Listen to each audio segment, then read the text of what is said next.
Tara, mag-aaral tayo mag-drops ngayon. May goal ako ngayon. Gusto ko matira yung gabewang na drop dito sa trail namin. Nakakatakot siya, nakaka-intimidate lalo syempre pag hindi ka pa sanay. Pero mas may lakas ng loob ako sa pagpapadrop kesa sa pagpapadjump. Trauma pa din tayo sa last semp lang natin sa pag-attempt natin mag-jump eh. Para sa akin mas mahirap mag-jump kesa mag-drop. Jumping kasi ng MTB more on technique and timing talaga. Pag drops, more on lakasan na lang ng loob. Yun yung tingin ko ah. Dito muna kami sa may session area ng drop. Ayun o, may drop dyan. Mali tatlo. Kakaiba ng taas. Pwede pagpraktisan. Yung drop. Subukan natin praktisan. Eto mababa lang. Kaya bang i-roll? Kung kaya ito i-roll eh. Pero nakakatakot pag i-roll. Ito hindi ito kaya i-roll. Mataas na to. Ito mataas din. Tapos wala namang hukay dito. Subukan ko yung pinakamababa.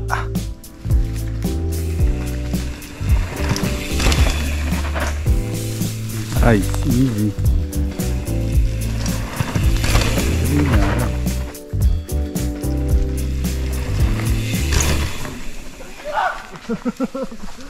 Clear. Okay lang naman ah. Okay lang naman ah. Nakalulaw ba pagka nasa kita ng air? Siguro pagkakanaba ka, pagbagsak mo, bigla mo piniga yung friend. Okay ka dyan. Eh dati hayaan lang talaga na effective nga yung bago ka dumating sa pinaka-drop, bababa mo na ganyan. Pero hindi yung bigat na dali mo sa naan, ibababa mo lang itong dibdib mo dito. Ganyan, para pag bumagsak yung bike, mag-i-stretch yung kamay mo, tutulak. Hindi ko tinutulak pa ganun yung bike, hindi ko tinutulak pa baba. Kusa na siyang mabagsak.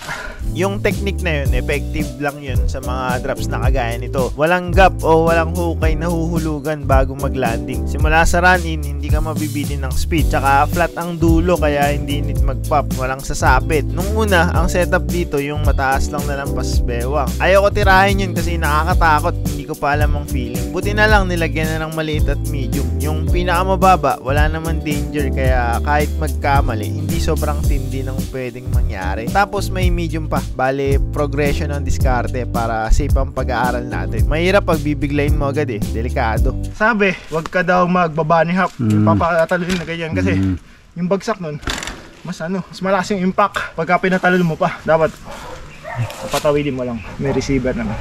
Dito, pahinga na, subukan naman natin yung mataas. Ginagawa ko, padjak konti para may speed. Pag malapit na, tigil na ng padjak. Level pedals lang, pantay lang yung paa para ready na din sa impact pag bagsak. Then hinahanda ko yung arms ko. Nakabend siya para may movement pa na magawa pag nag-dip na yung front wheel. Yung style na to, nakita ko to kay Ninyo Eday tsaka kay Mark Moore. Kaya ganito yung sinusubukan ko na technique.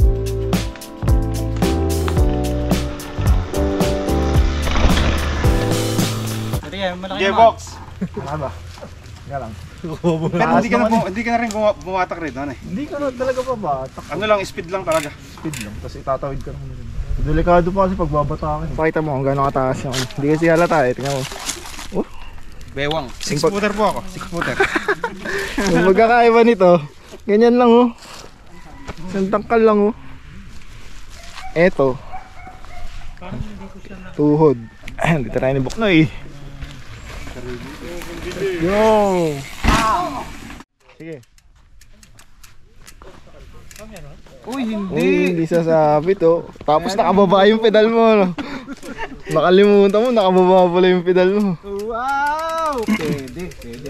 Titira na. Okay yan, wala naman masyadong yan. Diretso lang. Sa hardcore titira. Huwag ka magpa-front load. Huwag masyado mabilis, huwag babagal. Sakto lang. Pag bibilisan, huwag bibilisan. Ayos lang. Oh, easy. Medyo nagpa-front load ka. Ayan. Ganun lang. Medyo mabilis ka kanina eh. Yung bawasan mo lang ng konti, gamayin mo muna. Bagahan sa diskarte, gamay muna. Pagbabagal kasi inisip ko baka. Wag babagal. Yung tama lang. Tuturo ko unahan mo eh. Medyo gano'n na mo yung harap po. Pag malapit ka na lumabas, gano'n lang konti. Konti lang. Para bang konti ano lang.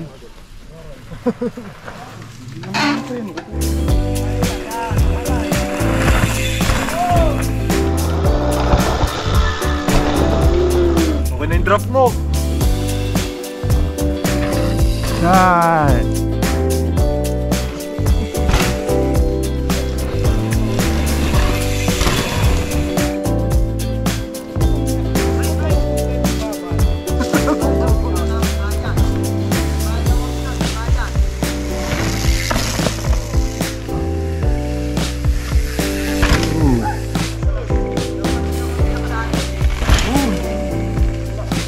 Pulso talaga yan.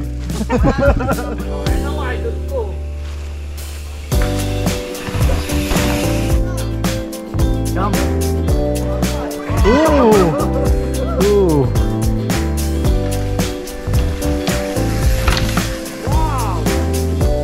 Pulsos na talaga to.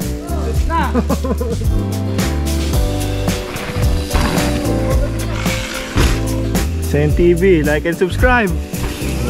Basic. Mabagal yun, mabagal. Konti pa. Pedalan mo konti.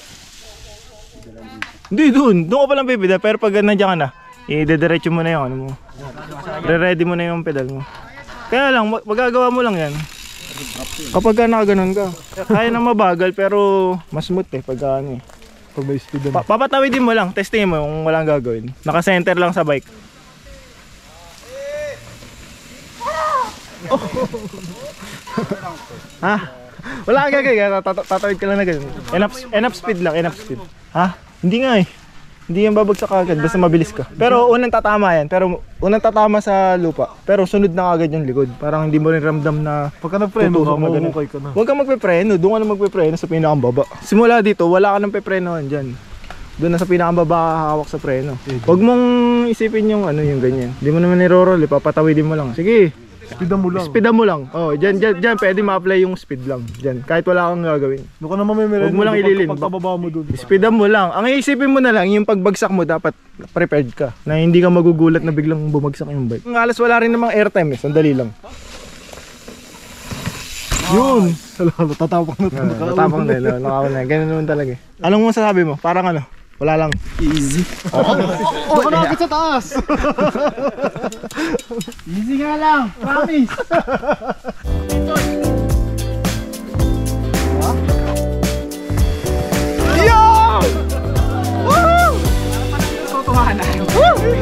May try na sila, sunod-sunod.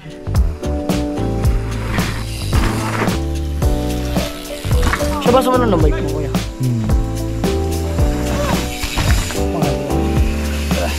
Yun! Yun! Pai David!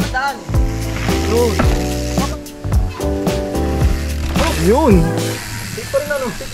Safe pa rin, huwag mo lang peprenuhan. Wala pepresar. Pagka napiga mo yung preno eh.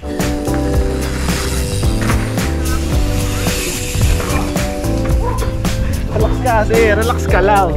Nawawala ka sa ano eh, sa bike eh. Doon sa kabila, subukan mo eh. Doon sa may. Woo! Stock na yan! Stock to na! Iisang tangkal eh.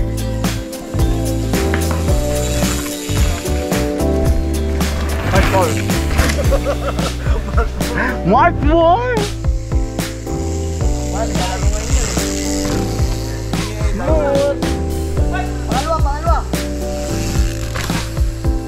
Sagad. Masyadong lean back. Masyadong lean back si ano. Yung sa akin dito. Yung okay sa'yo, okay. Early lean back. Ano? Masyadong lean back. Lean back talaga siya. Naka-lean back kasi, dapat hindi ka na magli-lean back. Nakalin ba ka? Oo.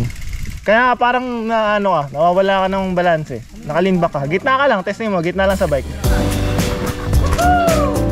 Kala ko, pangalawa na eh. Gagawa din ni UA yan. Tarahin din natin yan.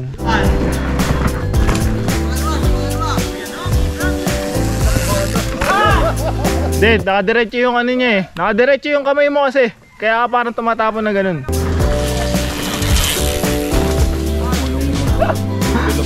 Level up na agad eh. Atak. Oh! Yun! Hirap pa, delikado pa yun. Delikado pa yun. Kaya. Same lang kung ano ginagawa mo dito. Para sumasakit na yung collarbone ko. Kuya Rico, paano ginagawa dun? Dun no? Paano ginagawa? Hintay mo lang doon sa ating bike. Wow! Ganda!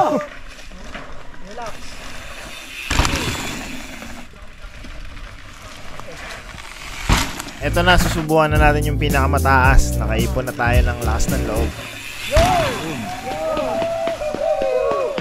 Siyempre, hindi pa din naman tayo expert. Need more practice pa and repetition para magamay talaga. Pag may ma-encounter tayo na different kind of drops, gagawin din natin ng video. Full vlog ng ride ng araw na to, i-upload ko sa Anliaon Vlogs channel. Subscribe na din kayo doon. Promote ko lang din, Voodoo sa Lawal Shorts. Available sa Shopee natin. Quality FTV shorts yan. Lahat ng tropa, naka-Voodoo na. For more tips sa trail, panoodin nyo din tong video na to. Ride safe mga kapadyak.